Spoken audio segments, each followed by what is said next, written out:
So, good morning. Ako si Charmaine Joy Bida Kanay. So, ngayon gagawa tayo ng PowerPoint presentation kung saan mag-i-insert tayo ng 3D model na image. So, ngayon, open tayo ng PowerPoint presentation. So, tanggalin natin itong mga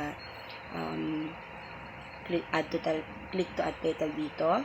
And then, punta tayo sa insert and then hanapin natin yung 3D model dun sa taas. So, meron dyan, icon dyan, arrow na, click natin yung arrow. And then, meron tayong pagpipilian dyan, unstack, at saka sa device. So, doon tayo sa stack. So, meron tayo dito, research bar. So, pili natin ang heart. Search natin ang heart, type natin. And then, so, dito mga pagpipilian. So, hanapin natin yung pinakamaganda. So, ito, click lang natin hanggang sa mag-insert siya. So, ayan.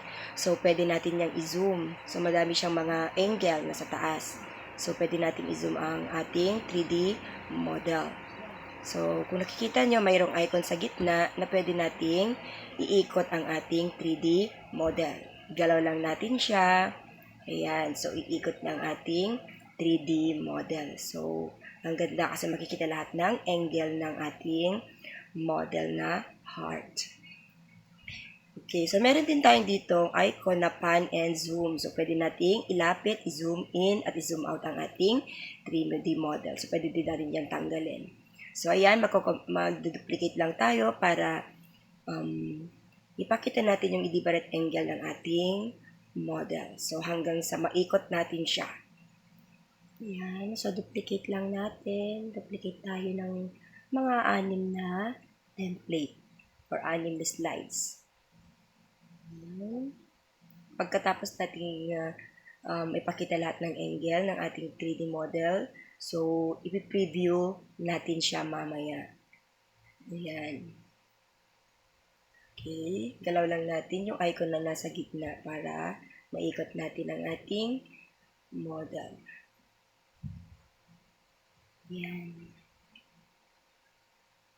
Okay. Ayan, so tapos na tayo. So, ngayon, ipindot naman natin ang ating preview. Okay, start tayo sa slide 1. So, click natin ang preview.